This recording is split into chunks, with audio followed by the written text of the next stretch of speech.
Tak vidíte, milí Bystričania. Predvolebná Banská Bystrica žije svojím životom. Čím Banská Bystrica prekvapí v komunálnych voľbách? A viete, kedy tie komunálne voľby vôbec sú? A viete, koho volíte? A poznáte aspoň jedného poslanca, ktorý sedí doteraz v našom mestskom parlamente? Na to sme sa opýtali nás, Banskobystričanov. Nie. Čo chvíľa? V novembri 15. hlasy. Neviem, ale ako v novembri neviem. Viete čo, priznám sa niekedy v oktobri, ale neviem presne kedy. 15. novembra.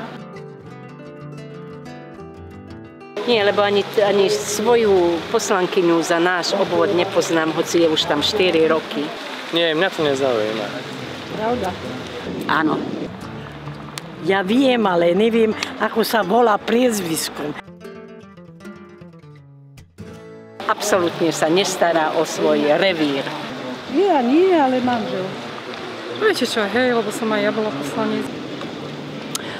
Ja osobne nie. Nie, do kontaktu neprišla, absolútne. Tak vidíte, milí Bystričania, ale sme dopadli.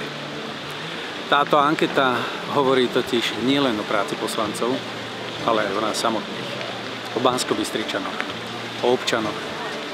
O tom, že z nás cítiť sklamanie, rozčarovanie z nesplnených sľubov, nevykonaných činov. Vieme, kto sedí v parlamente. Vieme, kto nás zastupuje. A vieme, koho by sme tam radi videli. Hovorím za nás, za všetkých. Som presvedčený, že by sme tam radi videli takých poslancov, ktorých poznáme, s ktorými spolupracujeme a ktorí nás počúvajú. Aj my, občianski kandidáti, by sme radi rozšírili tieto rady poslancov. Radi by sme nahradili tých, ktorí rozdeľovať a panovať povýšili nad práve poslanie poslanca.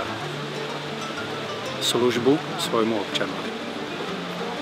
Sme v zastupiteľskej demokracii a tí, ktorí nás zastupujú, zrejme zastupujú naše záujmy, naše potreby, starajú sa o naše životy. My sme im dali do rúk túto moc. Je to moc, alebo je to mandát k výkonu služby? Občianski kandidáti bez podpory politických strán inú šancu ako spoločnú podporu nás všetkých nemajú.